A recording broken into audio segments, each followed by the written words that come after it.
Yo, what's up everybody? It's Murk here, and today I'm going to be bringing you guys a third battle for the NPL Minors. This is going to be the last game I'm going to play in the regular season. I'm going to make playoffs. This game just decides whether I'm the first or second seed, which is kind of cool, I guess, because I've gotten a bunch of forfeit victories and I've won the 2 games I've played in, and I've only inherited 1 loss, so I'm like 5-1 or something right now, so this determines if I'll go 6-1 or 5-2, I guess. But anyways, we're playing Dave the Horse and his Montreal Cobalions, even though there should be the Montreal Horses. What am I trying to say? Okay, so I have a pretty cool team here, and Dave has probably one of the most scary teams in the league. Like, I think Vic had a scarier team, but I don't have to play him because he died, metaphorically speaking, not physically. But Dave has some really scary stuff on his team. The 6 he brought are Empoleon, Gliscor, Nidoking, Bisharp, Megalodios, and Mamoswine. But some of the other stuff that he had was like, some of the scariest things were Protein, Greninja, with X and Y moves. And then there was Hoopa Unbound, and then also other spooky stuff like Snorlax and Chandelure, and those kind of guys they didn't bring, so I'm really happy about that. I didn't want to deal with all of those things. I'm pretty happy with the match with the mons he brought, because first of all, Manaphy has such a good matchup against him. He has so many things that are water weak, and he brought very few things that can effectively revenge kill it. Manaphy outspeeds everything on his team except for Latios and Choice Scarf mons, so that's really good. But anyways, let's go over the 6 I brought. So this is a pretty cool team. First and foremost, I brought Bronzong set, which is not your average Bronzong set. It is Heal Block 3 attacks with Gyro Ball, EQ, and Explosion. This was meant to be like check to Megalodios so that it couldn't just Calm Mind and roost up against me. I could Heal Block it and then Gyro Ball it down and stuff. And it seemed pretty cool, and also like stop Gliscor from getting Toxic Heal or Poison Heal or whatever. And it was a nice meme, and it just kind of checks his team. It also has a Culver Berry because he has like a Hoopa and a Bisharp and stuff that I wanted to hit, so this was just kind of a lure to get damage off. Then we've got Zardex. Zardex is fast and bulky set with Wisp, DD, and Roost and Dragonclaw. It had def to take some hits from like Greninja, and it just outsped a bunch of stuff and was really, really good against his team. Like, it just beats everything. Nothing on his team can really kill me after I get up a Dragon Dance, and I can burn things, so that's cool. Then Togekiss Choice Scarfed because I really needed something that could revenge kill his team, and my coverage just absolutely kills everything. It hits, well, it doesn't hit everything super effectively, but I air slash the things that I can't hit super effectively because that's what Togekiss does, and it just hits his team very, very hard. He had, like, hitting Greninja and outspeeding that thing sounded like a good idea because my team's pretty Greninja weak. Thankfully he didn't bring it. I'm not sure why, but he didn't. So that's cool. Then Nidoqueen is modest max speed with Life Orb and just Stealth Rock 3 attack. It's just a thing that he has no switch-ins to on for this specific build. Had he brought something like Snorlax, he would have been able to take it on easier, but my team deals with Snorlax pretty alright. And then Manaphy is probably the best mon on my team against him. Tail Go 3 attacked with Expert Belt. I'm running Modest, and I have Hidden Power Fighting because it did 50% to Snorlax, which was pretty insane. And also it just one-shot stuff like Bisharp and does a bunch to Empoleon depending on his spread. And lastly, we have Choice Banded Hawlucha, the god. I have Dual Chop on this thing, and that's all you need to know about it. So with that being said, let's get into this game. I just lead off with Manaphy because if he leads off with the wrong thing, then Manaphy just gets a kill pretty much, so that's cool. As I do lead off with my Squishy Doggo, and he's going to end up leading off with his Nidoking. So I ran some calcs, and if he's Choice Scarfed, he cannot kill me or get close to it. Does like 70%. No, Life Orb does like 70%, I think. Or what am I saying? Yeah, it's like Scarf does 70%, I think. I forget the calc exactly, but I know it can't kill me, so I'm just gonna fire off a Scald.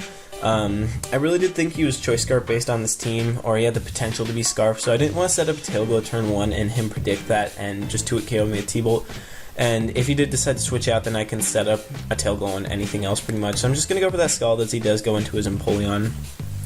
So had I went for the tail glow turn 1, that would have been insane, but I know I can set up on this thing, and if he roars me out right here, I don't really care, because most of my Mons can match up pretty well against Napoleon, and I don't take stealth rock damage, so I'm just going to tail glow knowing that he's going to want to set up rocks and then roar me out, because I did figure this would be like Spadef with roar, and the damage from Skull did confirm that, so I know I can't kill him with the HP fighting here, but it's going to do a lot of damage so that I can sweep later with Manaphy. So I'm going to go for it, but I get the crit and kill him, so that was really unfortunate for Dave, and Manaphy actually showed that it can be lucky for once, which is insane. And then I lost that thing. He has absolutely nothing for this, and he basically has to sack Mons to get damage. So since he brought this thing in, it's obviously choice or focus sash. So I'm gonna go for the Scald, and for the first time in the history of ever, Manaphy got a Scald burn, which is insane. So because of that, Earthquake is not going to be doing enough to where a Scarf T-Bolt from Nidoking is going to be able to knock me out. So I'm going to be able to notch a third kill after this Mamoswine goes down. As he is going to go into the Nidoking. It is Scarfed, as I thought, but I knew I could live a Scarf T-Bolt even if it was modest. And it did 61%, so I definitely tanked that hit comfortably well, sort of, and I killed the Nidoqueen, which is really good. So now I'm in a 6 versus 3 position, which is great. There's no reason for me to keep my thing around at this point, so I'm just going to sack it off. There's no reason for me to switch out and let this thing get up a free Calm Mind, so I just go for the Signal Beam on the off chance that he stayed in, or he Calm Minded there, or defogged or something weird. There's no reason to do that, but I just die. So I'm going to Hawlucha. Like, I could have just gone into Togekiss or Bronzong, which would have been potentially wiser, but Hawlucha's got the flex, and I can potentially scare this thing out, even though there's no real reason for him to switch. But I'm just going to go for U-turn, scout damage off on this thing, and if he does decide to switch out into Gliscor, which does make a lot of sense, then I can get the initiative into my Nidoking, or Nidoqueen. So he's going to end up switching out. I probably would have stayed in myself, but whatever, it works because he did have a very safe switch into this Gliscor. So U-turn does absolutely no damage because, to not stay up U-turn onto a Gliscor. But I can drop into my Nidoqueen here and just see if he is not fast, and I was pretty confident that I'd be able to outspeed this thing, and if I didn't, then oh well, I guess.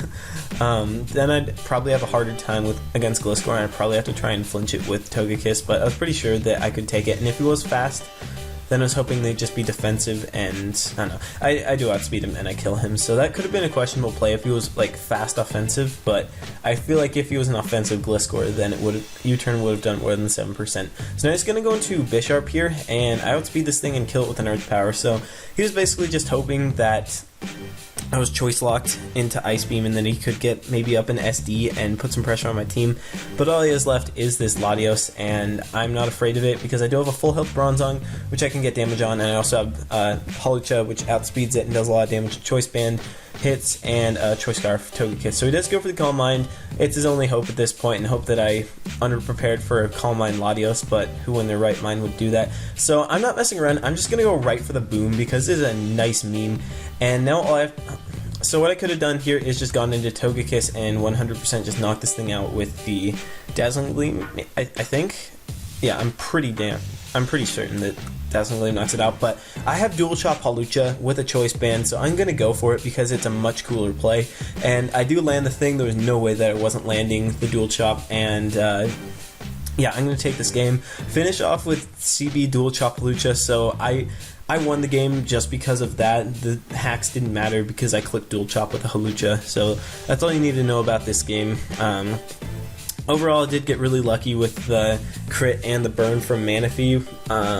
Definitely would have been a very different game. I felt pretty confident about my matchup and I was playing well, so had I not gotten the hacks, then it would have been different, but I still think I had a very good chance to win, but we'll never know. And hey, I got to click Dual Chop with Hawlucha, and that's a victory in itself. So, hope you guys enjoyed this, and with that, we are officially going to be the #1 seed going into playoffs, and I'm going to be taking on Carney Hobo and his Vancouver Stealth Rocks in the first round of playoffs, so be tuned for that, and I'll see you guys later. Bye.